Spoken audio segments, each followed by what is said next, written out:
Hi friends, welcome to RE and Tailoring Work. இப்போ இந்த சேனலில் பார்க்க போகிறது இப்போ ரீசெண்டாக ட்ரெண்டிங் ஆயின்னு வர்ற ப்ரோச்சஸ் கிளாஸ். இதுக்கு தேவையான மெட்டீரியல் என்னன்னு பார்த்துடலாம். Rainbow shell, tube bead, 2mm bead, 5mm bead, golden bead, sugar bead, normal machine thread, normal ஊசி. இது எப்படி மேக் பண்ணலாம் ஒரு ஃப்ளவரை நம்ம பார்க்கலாம் வாங்க. முதல்ல ஊசியை அடியிலேருந்து குத்தி மேலே எடுத்துக்குங்க. இந்த ரெயின்போ ஷெல்லை மேலே வச்சுட்டு அதில் ஒரு சின்னதாக ஒரு ஹோல்ஸ் இருக்கும், அதில் விட்டு ஊசியை த்ரெட்டோட கீழே ஸ்ட்ரிப்பாக இழுத்துருங்க. மறுபடியும் என்ன பண்ணணும், அது பக்கத்துலேயே குத்தி இன்னும் ரெயின்போ ஷெல்லை அது பக்கத்துலேயே வைங்க. அதை அந்த ஹோல்ஸ் வழியாக மேலே இழுங்க. நடுவில் குத்தி அந்த ஷெல்லுக்கு கீழே பக்கத்துலேயே இது பண்ணும்போது அது ஸ்ட்ராங்காக அது அப்படியே நிற்கும்.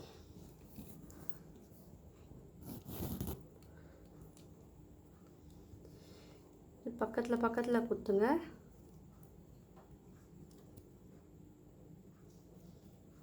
இது கொஞ்சம் அசையும், நீங்கள் அதை பிடிச்சிக்கிட்டு அந்த ஊசியை கீழே குத்துங்க.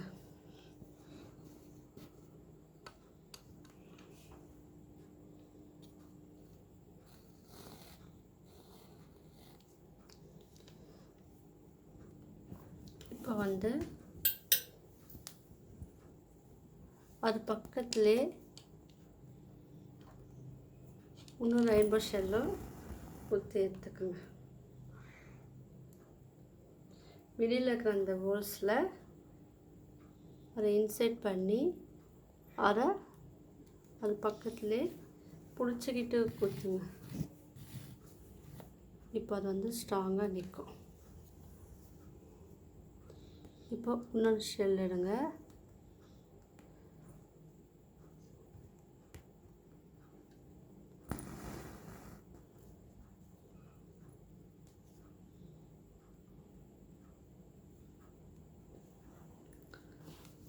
அதுவும் இந்த செல்லுக்கும் அந்த செல்லுக்கும் பிடிச்சிட்டு அது பக்கத்துலேயே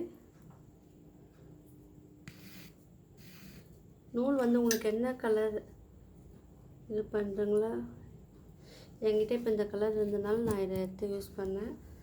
நீங்கள் கோல்டன் கலர் கூட யூஸ் பண்ணலாம். அது பக்கத்துலேயே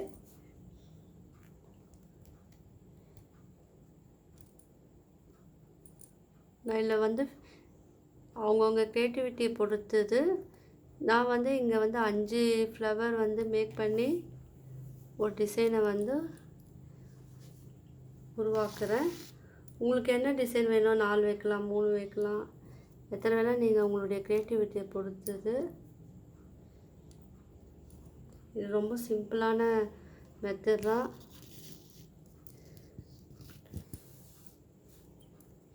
இப்போ இந்த 5 பெட்டலும் நம்ம ஒன்றா ஜாயின் பண்ணி ஃபினிஷ் பண்ணிட்டோம். இப்போ நடுவில் இந்த கேப் இருக்குது இல்லையா, நம்ம எது வேணால் உள்ளே வைக்கலாம். பர்ல் பீட் வைக்கலாம், கோல்டன் பீட் வைக்கலாம், இல்லை சின்ன சின்ன 2M பீட் சுற்றி வச்சு அதில் இது நடுவில் வைக்கலாம். அது நம்மளுடைய விருப்பம் தான் அது. இப்போ நம்ம இதை ஃபினிஷ் பண்ணிட்டோம். இப்போ நம்ம என்ன பண்ணலான்னா, நடுவில் இந்த கோல்டன் பீடை 5M அதை நான் வச்சு ஃபினிஷ் பண்ணுறேன். ஓகேவா? இப்போ இதை ஃபினிஷ் பண்ணிட்டேன். இப்போது இந்த சுற்றி ஒரு சின்னதாக நம்ம 2mm பீடு நம்ம இன்சர்ட் பண்ணலாம்.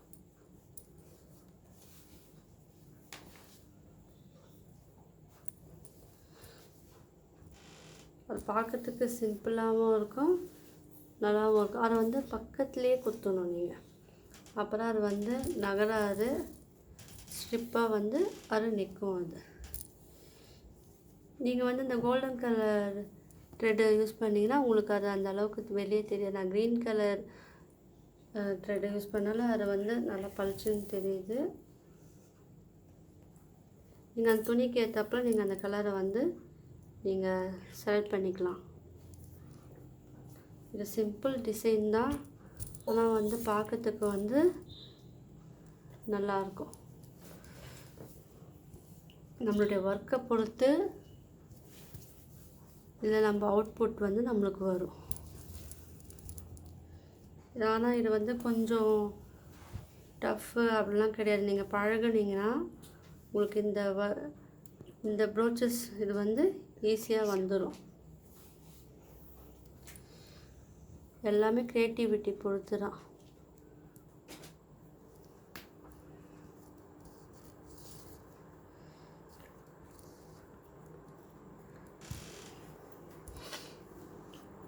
பக்கத்துலேயே இன்னும் 2 எம்பெய்டு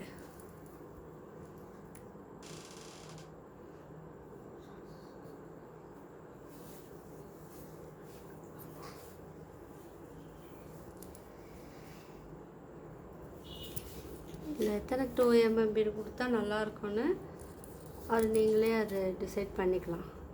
ஆனால் ஃபினிஷிங் வந்து நல்லா வரணும், அதுதான் இங்கே முக்கியம். நம்ம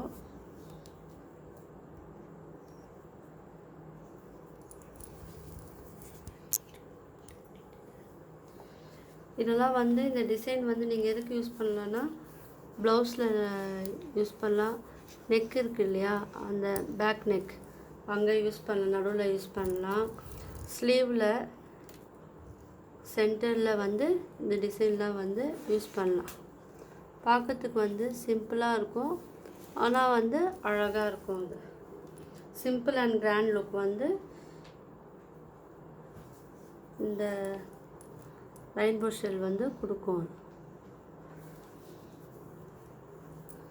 நீங்கள் வந்து இதை வந்து பொறுமையாக தான் நீங்கள் போடணும், ஏன்னா நூல் அறுந்துற போது அதை பார்த்து நீங்கள் இது பண்ணுங்கள். இப்போ நான் இங்கே வந்து 5 பெட்டல் வச்சுருக்கேன் இல்லையா ரெயின்போ ஷெல். நீங்கள் வந்து 4 வைக்கலாம், 6 வைக்கலாம், 2 வைக்கலாம், 1 வச்சு டிசைன் மேக் பண்ணலாம். அது உங்களுடைய க்ரியேட்டிவிட்டியை பொறுத்து அமையும். இப்போ வந்து இதை ஃபினிஷ் பண்ண போகிறோம் நம்ம. இப்போ வந்து அழகாக வந்து ஃபினிஷிங் நல்லா வந்திருக்கு. இப்போ என்ன பண்ண போகிறோன்னா, இப்போ நடுவில் இந்த 2 லீஃபுக்கும் நடுவில் இந்த 2 ரெயின்போ ஷெல்லுக்கு நடுவில் வந்து ஒரு டியூப் பீட் அதை இன்சர்ட் பண்ணணும். அதுக்கப்புறமேட்டு வந்து ஒரு 2 mm பீடு பொறுமையாக இது பண்ணுங்கள்.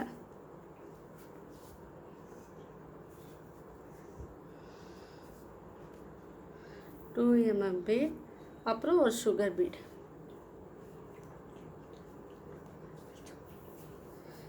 இப்போ வந்து அது ஸ்ட்ரைட்டாக பிடிச்சி அது பக்கத்துலேயே சுகர் பீடு பக்கத்துலேயே நீங்கள் வந்து அதை இன்சர்ட் பண்ணணும், கீழே குத்தி எடுக்கணும். இப்போ மறுபடியும் இந்த சுகர் பீடுக்கும் இந்த 2 mm பீடுக்கும் நடுவில் ஊசியை குத்தி மேலே எடுக்கணும். அந்த 2 mm பீடு ப்ளஸ் வந்து அந்த டியூப் பீடு வழியாக ஊசியை வந்து குத்தணும்.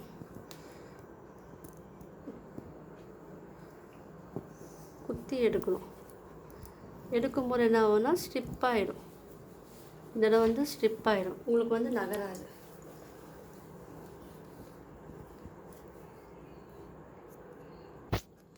இப்போ வந்து நம்ம ஃபினிஷிங் ஸ்டேஜ் வந்திருக்கோம். இப்போ 2 பெட்டலுக்கு நடுவில் ஒரு tube beat, 2 mm golden beat, அப்புறம் சுகர் பீட்.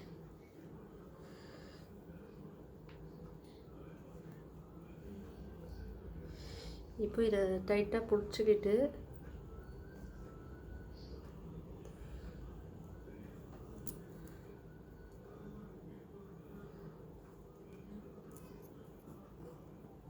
டைட்டாக பிடிச்சிட்டு அந்த சுகர் பீட் பக்கத்துலேயே ஊசியை குத்தி மேலேருந்து கீழே எடுக்கணும். இப்போது இந்த சுகர் பீடுக்கும் 2mm பீடுக்கும் நடுவில் ஊசியை குத்தி அந்த 2mm பீட்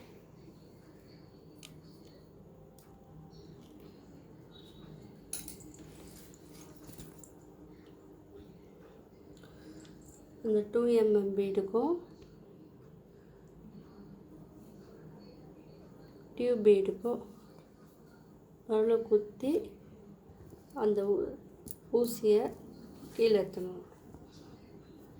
இப்போ அது ஸ்டிப் ஆயிடுச்சு. இப்போ லாஸ்ட் வந்துட்டோம். 2 பெட்டலுக்கு நடுவில் ஊசியை கீழேருந்து மேலே குத்தி எடுத்து அதில் வந்து டியூப் பீட் 2mm பீட் ஒரு சுகர் பீட்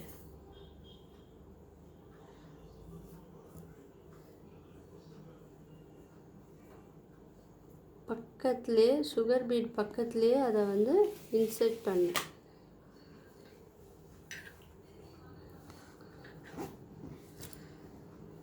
பண்ணிட்டு அதுக்கு 2mm பீடுன்னு நடுவில் இடையில் இந்த ஊசியையும் கொண்டு போய்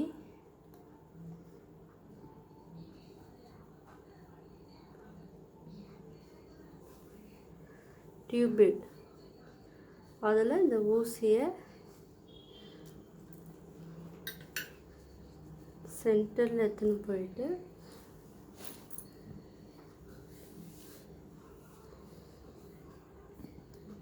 பொறுமையாக ஹேண்டில் பண்ணுங்கள். இல்லைன்னா நூல் வந்து த்ரெட் வந்து அறுந்துடும். பார்த்து இது பண்ணுங்கள். இப்போது ஸ்லிப்பாக நின்றுச்சு. இப்போ வந்து நம்ம ஃபினிஷ் பண்ணிட்டோம். இந்த டிசைன் வந்து நல்லா வந்திருக்கு. இது வந்து நீங்கள் ப்ளவுஸில் டிசைன் பண்ணலாம், உங்கள் சுடிதாரில் டிசைன் பண்ணலாம். இப்போ வந்து பட்டு பாவாடையில் கூட இது வந்து டிசைன் பண்ணுறாங்க. உங்களுக்கு ஸ்லீவில் வந்து நடுப்பகுதியில் நீங்கள் பண்ணிங்கன்னா நல்லாயிருக்கும். இந்த வீடியோ உங்களுக்கு பிடிச்சிருந்துன்னா லைக் பண்ணுங்கள், ஷேர் பண்ணுங்கள், கமெண்ட் பண்ணுங்கள். அது மட்டும் இல்லாமல் என்னுடைய சேனலை வந்து சப்ஸ்கிரைப் பண்ணுங்கள். அப்போ தான் நான் போடுற அடுத்தடுத்த வீடியோ உங்களுக்கு வந்து நோட்டிஃபிகேஷனாக வரும். தேங்க்யூ.